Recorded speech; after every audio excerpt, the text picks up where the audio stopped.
Isaiah chapter 7, the text, we'll actually go all the way back to verse 1 and work our way through the chapter. And then we'll make the connection with its New Testament counterpart. And Isaiah 7 has absolutely nothing to do with the Deathly Hallows. But let me start like this. Harry Potter and the Deathly Hallows, J.K. Rowling. I love the writing. I love the stories. They're so fun. She does a good job developing a very intricate storyline with a lot of characters, with a lot of depth. And yet just within the book, The Deathly Hallows, not extending it all the way through the series, I want to point out a couple of things. For example, one, Hermione claims to have never done a memory charm when they are in the cafe. And yet half a dozen pages earlier, she said she did a memory charm on her parents. Contradictions. Contradictions within a single writer. Contradictions within a single book, within a single chapter. Voldemort makes the claim that no one will find the Horcrux that he hid at Hogwarts because nobody knows all the school secrets like he did. Voldemort literally hid it in a room where generations of students had been hiding things. And yet nobody knew the room was there. Nobody knew the secrets. Contradictions. Excellent writer. But when humanity gets involved and inspiration is removed from it, we make mistakes. Single author, single book, checked by proofreaders and editors, and yet mistakes. Then we go to the Bible. And very quickly we review what did we say way back at the beginning of this year? The Bible is one book made up of 66 books. There are 39 in the Old Testament and 27 in the New Testament. 40 writers. Okay, not one, not a single earthly editor that's checking up on all of them. We will establish that there is an editor. There is a mastermind behind it. 40 writers over a period of, well, think about it. Moses wrote the first 5. When? Well, the Exodus from Egypt is 1446, 1447 BC. Moses is going to live another 40 years in the wilderness. And those writings include those 40 years. So the first part of the Bible that we have in written form, somewhere around 1406 BC. 1400 years before the birth of Christ. John writes the last book of the New Testament, and I know this is review, but he writes the last book of the New Testament, depending on where you date it, either 69, 70 AD, or if you go with the late date, 96. So we have a writing period of 1400 to 1500 years. J.K. Rowling wrote hers in a matter of just a couple of years, again with a single writer and a single theme and a single plan. And yet we have 40 writers who write over a 1400-year period, covers 4,000 years of history. They write in different languages. They write coming from different cultures, Jew and Gentile. They write with different backgrounds. They are fishermen and tax collectors and religious zealots. They are scholarly individuals such as Paul. And yet they write this flawless book. It is one book, one theme, one purpose. And when Moses writes his first 5, he has absolutely no idea what Peter, James, John, Paul are going to write 1,500 years later. And yet what he writes fits perfectly. Doctrinally, it was without flaw. It talks about one problem from beginning to end. Man's sin. It talks about one plan. And that plan, the beginning of it, is revealed to us in Genesis 3. The seed of the woman is going to fix the problem. And from there on, that one plan is developed and carried out to perfection over 4,000 years. And one key to that plan that we're going to use today is prophecy. God's ability to tell us what is coming years in advance, and then it fits. Before we get there, though, I want to note some other things for you really quickly about the unity. Creation. In the beginning, God created the heavens and the earth. That was Moses' way of saying it. The Apostle John wrote it this way: by God were all things made. Jesus said at the beginning, God made them, male and female. 3 different witnesses who say the exact same thing about the same event.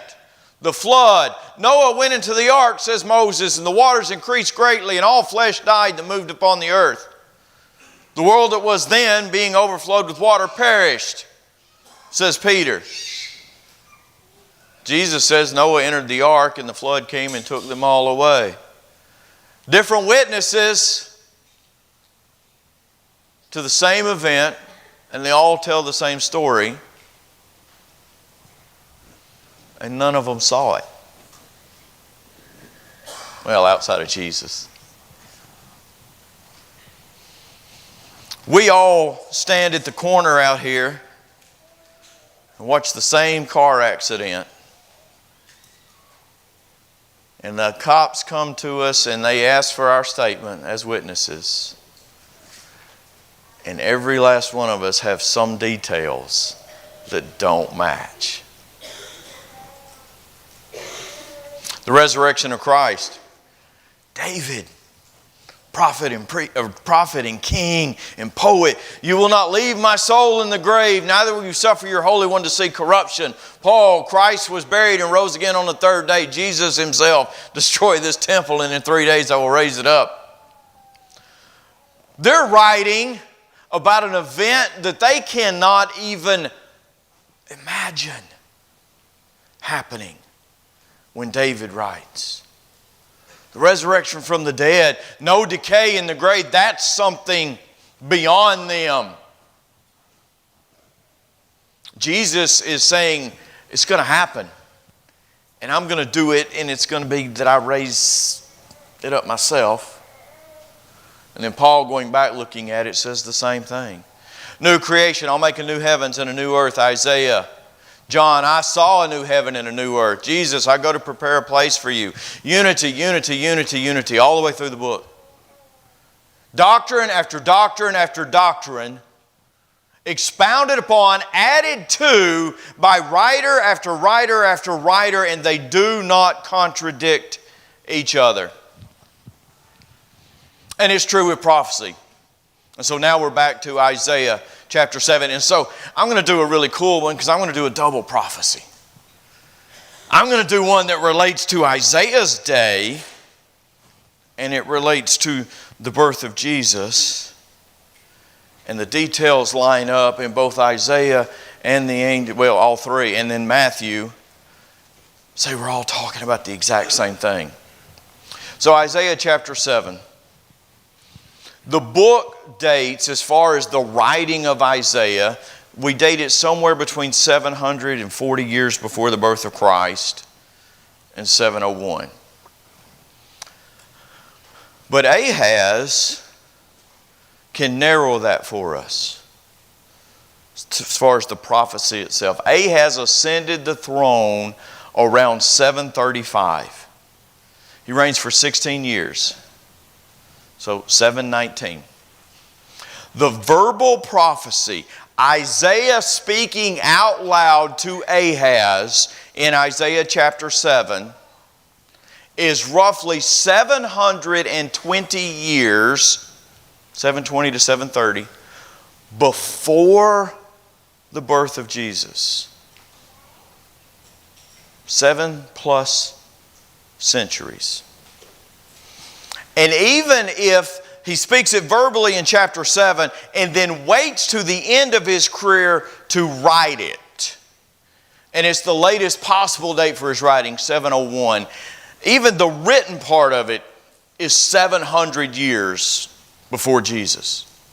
7 centuries before Mary becomes pregnant. What he's writing about, what he's talking about in Isaiah chapter 7 is Rezin the king of Aram and Pekah the king of Israel have teamed up. And they are knocking on the door of Jerusalem. So a foreign power and then the northern tribes. In verse 2, because they've teamed up, because they've made it all the way to Jerusalem, because they've besieged Jerusalem, Ahaz and his people are shaking in their boots. They do not know what the answer to the problem is. And so verse 3, God says, Isaiah, go. Go meet him. Go have a face-to-face with Ahaz and tell him what is about to come. In verses 4 through 9, to sum them up, God said it's no biggie. God says, I have this. Isaiah says to Ahaz, do not worry about it. God will take care of this problem. They will not succeed. They will not capture Jerusalem. You are not going to fall. And then he tells us that within 65 years, verse 8, Ephraim, which is a reference to Israel, it's a reference to the northern kingdom, those 10 tribes, will be shattered. We have a time frame. Oh, and that's good. That is good because it helps us understand that when Isaiah is talking, he is talking to Ahaz about an Ahaz problem. And he's making a prophecy about a solution by God to an Ahaz problem. The fall of Samaria, the capital, 722, 721 BC. So 13 years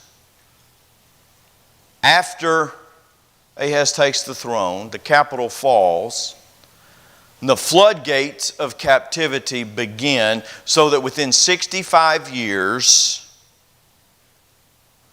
they're wiped away. They're no longer a problem for Judah. Israel has ceased to be a power. But it keeps going. Verses 10 through 13 in Isaiah 7.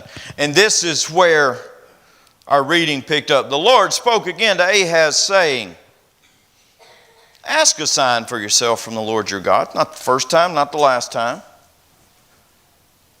What do you want me to do? As deep as Sheol, as high as heaven. I tell you what, Ahaz, I've just made a bold prediction. I've just made a prediction that the 2 kings that are knocking at your door are not going to get in. So, ask for as big a sign as you can conceive for me to prove it to you. Remember, Hezekiah gets the one where we back up the shadow. Gideon gets the fleece. God is not opposed when he tells us something huge like this of being able to back it up. And Ahaz says, no way, God, No. You said it, that's good. We'll leave it at that. And this gets God angry. God says, I said ask. I said ask. Don't play with me. Don't test my patience. I said ask for a sign. But I tell you what, Ahaz, you didn't ask for one, so I'm going to give you one. And I'm going to give you a big one. And it comes in verse 14.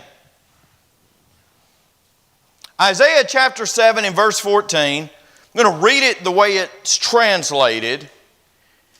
And then I'm going to go back and read it for you the way it's written. Therefore, the Lord himself will give you a sign. Behold, a virgin will be with child and bear a son. And she will call his name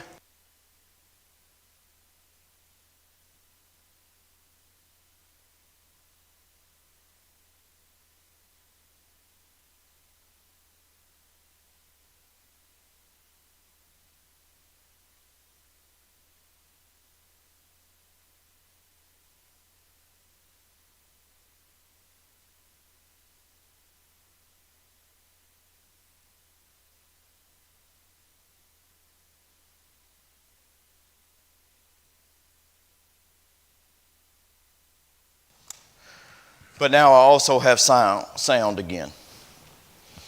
It's going to give us additions to the time frame. But let's look at this sign. Behold.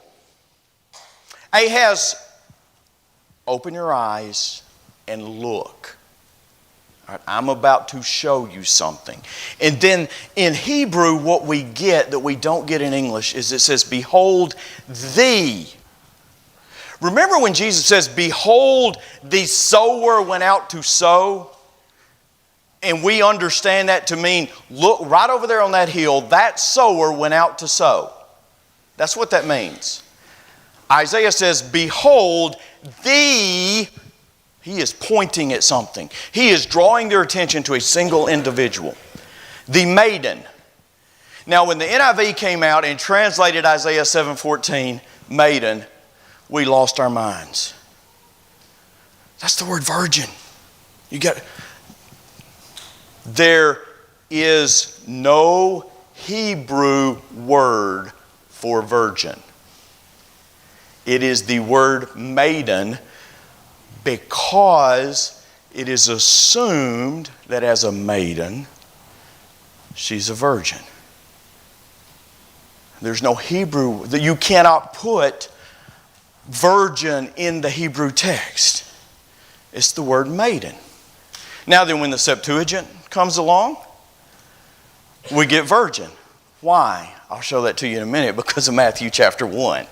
Because we get the explanation for the word. But when Isaiah is talking to Ahaz, what he says is, behold, that maiden right there, the maiden, is going to bear a child. And that child's going to be a son. And that child is going to be an indication that God is with us. And then that time frame, I said he keeps with it, 65 years before they're leveled. But that doesn't do Ahaz any good. He needs it right then and there because these kings are knocking on his door. Verse 15, he said, times are about to be better for you because he's going to have table food. He's going to have good food. And your timetable is, Ahaz, that before he can eat that table food, or by the time he can eat that table food, I'll have solved your problem. Before that time, before he knows the difference in right and wrong, they're going to be gone.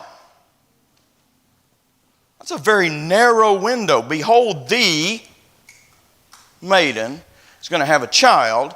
Before he's old enough to know the difference in right and wrong, I'm going to solve your problem. So, in the context, the first time these words come out of Isaiah's mouth to Ahaz, the understanding is that within the next 65 years, every detail in this prophecy must be fulfilled because God set the time limit. It relates to the fall of Israel, and it relates to the fall of Aaron. The fulfillment. Open up the next chapter, and Isaiah has a son. And then the same things are said again, verse 4, before he knows how to say mama or daddy, I will humble both of those kings. He adds to this prophecy for us so that we can get every last detail. I'm going to use Assyria. I'm going to use your arch enemy to break you. Now the unity part, the beautiful part. There is a second fulfillment to this. That's why it's called a double prophecy. Matthew chapter 1 and verse 23. Joseph is betrothed to Mary. She's a virgin. She's not just a maiden, she's a virgin. And Joseph finds out that she's pregnant. And he's going to be the bigger man. He's not going to embarrass her. He's not going to make it. He's just going to put her away. He's going to end this betrothal. And so the angel comes and says, Joseph, just hold on just a minute. Let me explain to you what's going on. Let me explain to you what the prophecy in Isaiah chapter 7 that was for Ahaz means today. Let me give you the rest of the story. Let me give you the second fulfillment of it. Isaiah was prophesying the birth of one that represented the presence of God. And even though Isaiah didn't know it, and he was prophesying the actual presence of God through Mary. Behold the virgin, your betrothed, Joseph. Look, behold the identifying one, the virgin. The one that you're trying to put away, an actual virgin, your betrothed. That's how we know we can go back to Isaiah 7 and connect virginity to the second half of the prophecy. Will bear a son. This time that son will literally be God with us. God in the flesh. Emmanuel, that will be one of the titles that he carries. Along with Christ, along with Messiah, along with Rabbi, along with Savior. But notice the unity. Notice when, this is key, and we're going to talk about it again tonight with some Peter Paul things. Notice when the angel of God explains the second half of the prophecy, what does he not say? He does not say Isaiah missed it. He does not say Isaiah was not talking about the time of Ahaz. Why? Because he had to be, the context. It had to happen in 65 years. It had to happen in Ahaz's lifetime. It had to happen in relationship to the two kings knocking on his door. So he does not go back and contradict him. What he says was Isaiah had a deeper insight than even Isaiah realized. And there's more to it. The unity of it. Notice the Lord's hand in it. Isaiah 7 centuries earlier prophesies about his day and about the days of Jesus, and they're in total unity. They make sense together, and the angel confirms it. And then, by the way, when Matthew writes it, he confirms it again. This is one of those things. Matthew 1:23, behold, the virgin will be with child and will bear a son, is something that is actually quadruply, if that's a word, inspired. It was inspired when Isaiah said it. It was inspired when Isaiah wrote it. It was inspired when the angel said it. And it was inspired when Matthew wrote it. 4 times God stamps his approval on the unity of this passage. We get lots of places that are doubly inspired in that sense. But 4 times? Behold, the virgin, your betrothed, is going to bear a child. God with us. And they're all talking about the same thing. The point is, that points to inspiration. That cannot be solely human. Evidenced by J.K. Rowling. We can't even write a single book without flaws. We cannot write a protracted story with all kinds of webs and fingers that run through it without contradicting ourselves. God gives us 4,000 years of history, and it all fits perfectly. God wrote it. I'm actually going tonight, when we talk about Peter, Paul things, that lack of contradiction, I'm going to step outside of the world of fantasy. It's still fantasy anyway. I'm going to step outside the world of J.K. Rowling's fantasy and point out a religious writing in our world that claims inspiration, that actually contradicts itself and says the opposite thing about the same doctrine before the writer gets through. And that's fascinating. Which one's inspired? You can leave here this morning, rest assured, with all confidence that this book is from the hand of God. It is His story, His letter to us. We can believe every word, and we can know that if we obey it, He will keep His promises. Have you done what He asked you to do? There's unity in the plan. He that believes and is baptized shall be saved. Repent and be baptized, every one of you, for the remission of your sins. Jesus speaking, Peter speaking, Paul speaking in Romans chapter 6, immersed into the blood of Christ and raised a new creature. Unity throughout the plan. Never changes.